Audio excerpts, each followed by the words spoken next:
And I'm already liking the look on where this circle may be taking us, Gino. Ooh. As our competitors get situated within their POIs, we may be seeing a southern zone here.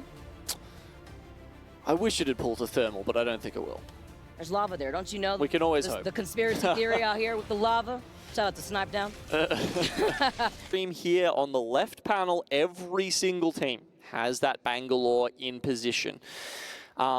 Now, that's why, you know, in previous metas, Bang was paired with that. We saw an almost 100% pick rate for Bang because you could see through it, and it just enabled one player on your team.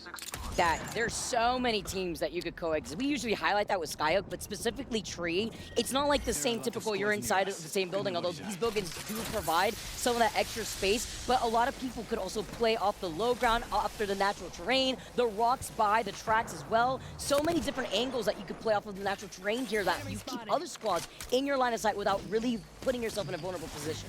Roughly about a 50% pick rate in this lobby on the Watson, so nice little pick up there. Respawn beacon right here. Ping on the Moby. Did he just leave that ultimate accelerant behind? Did.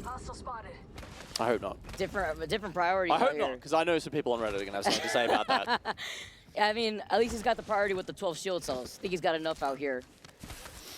But looking to maybe see if he's got better attachments to work with on the Havoc. Looks like he's only got the blue stock on board.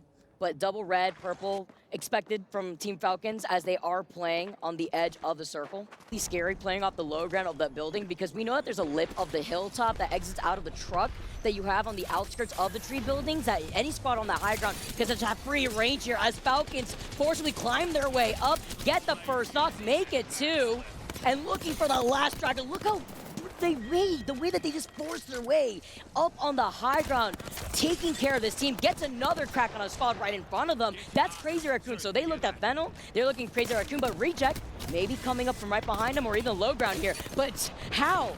He is looking in every direction, breaking his neck. It's insane how quickly he's able to switch his focus from one team to another. Grab kills here, there, the Falcons combining to push their lead even further here. Twisted Minds do finally go out.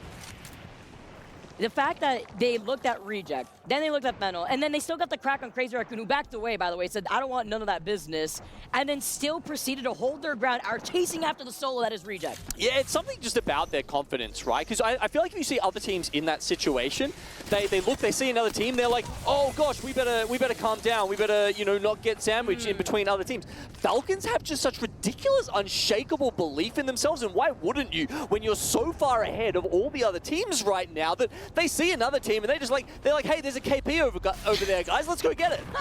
Look at the crowd. I love the side-by-side view. And it's what you mentioned, with a team holding first place with 89 points, the gap between themselves. Second place, Team Liquid, holding 66 points at the moment. Why not overextend right here as Makers get eliminated, 16 squads left. And currently, Team Falcons are forcing their way through Tree Side, right on top of GHS. Guild finally having to move out of their spot. Will they make it out alive? So many teams are sitting in and around them. Falcons look like they've made it underneath Tree. That's actually going to be a tough spot for them to play from. Oh. Especially when it gets revealed that this zone is going to swing all the way east towards, you know, NIP, Aurora. Look at the way that they're playing off these different corners here. With LG safe inside the corner of this circle. They tried to send out some nades earlier, but there was a gen on the other side that now LG could take advantage of. FaZe get eliminated after they were booted out originally. Guild is going to be able to approach from right behind Luminosity, and Team Liquid, the team that we were highlighting before, Falcons, end up surviving. Hal has been on fire today. And once again, comes up exactly when they need him. Somehow, by the way, there's no one else around to finish off the single member of Team Falcons that is left alive. They will get a full reset. Ridiculous plot armor right here. It's just the fact that the solo of Fennel looked, tried to see if maybe there was an opportunity, heard the res, didn't even try to take any shots at them. Just trying to survive to the best of their ability here as Guild really riding off of the momentum from the last game. The last solo of Fennel finally does get called out by LG. But eventually, these teams on the outside of the circle have to funnel in. Red Rams are also inside this building, but so is NIP. Falcons coming around as we see that replay earlier on. This was the moment that they were looking at, what, 3 different teams all at the same time, one after the other. It was non-stop, but NIP have control over this building and a Kraber in hand. Hal's up to 6 kills this game. He's taken the kill lead for the overall in this lobby, and Falcons have also breached 100 points here in match 7. They are very much on their way to grabbing those 9 advanced standing points going into Sunday.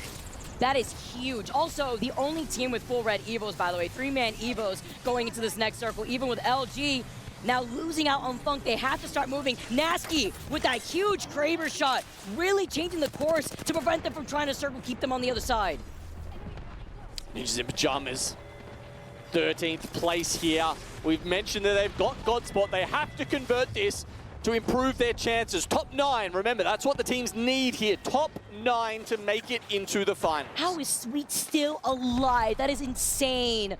With a sliver of health after getting that Evo Shield swap, though, keeping them in the game. Look at the knocks here, too. But this is the high ground right here on this hilltop by the truck that I mentioned that provides so much advantage in a circle like this. Because these teams in the building, they were stuck there. Even if you try to move away, you were going to get caught in the line of sight of the squads exiting out of tree and Illuminati. There you go. Peekaboo, I see you. NIP. Where are you running, Sweet? Only so much you could do. The last member taken out, Luminosity eliminated. And that's so important because now NIP don't have to worry about anything else. It's just Falcons. They can focus on that.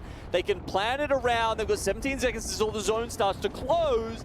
They can work out what their next move is going to be because, as you mentioned, it's a tough one. They've got that high ground. You know, Team Falcons have 111 points, by the way.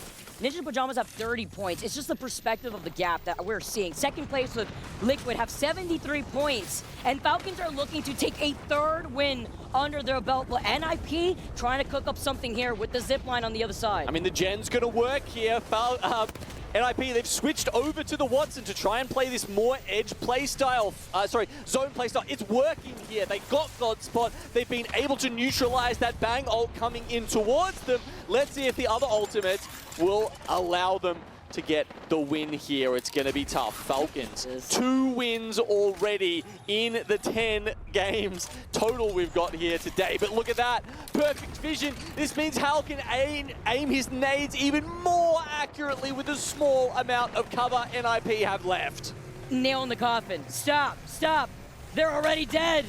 We have to see how they get out of this. Are they going to just fully send it to zipline? He's cutting them off from the zipline entrance too. Zero trying to get an off angle, willing to take the extra circle damage, so doesn't want to overextend, get called out, and Seer also providing the extra vision. Look at this. I mean, a few cells left in the backpack. NIP have been bled dry.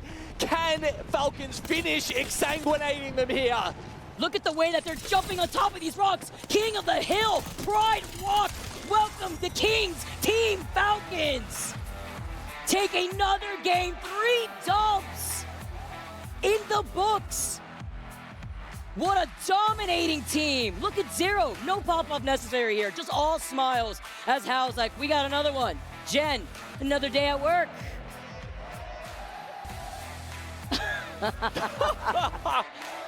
Playing it up to the crowd, who of course is very much in the Falcons' corner, Vicky. An advantage, and Falcon have run amok with it. 16 kills here in match 7. Remember how we highlighted all the time, like, obviously, right, that Storm Point was their biggest strength. Can we talk about the fact that over the course of half the season, they've changed everything? Look at the 16 kills, almost 6K damage. Are you kidding me? Just shake my head in disbelief. I mean, I said the 3rd win was going to be with 13 kills, I think it was, but... Hey, pretty darn close right there. 3 extra kills. We'll absolutely take those. I mean, it's a luxury when you have that much damage, when you have a fuse, right? Like, very given. And just look at the rest of the lobby. They are such a point sponge up the top there that the rest of the lobby is just struggling to put a series together. I mean, at the very least, it's going to make it very competitive for that 9th spot. As you can see highlighted there in gold, the top 9 teams, they will be making it through to Sunday.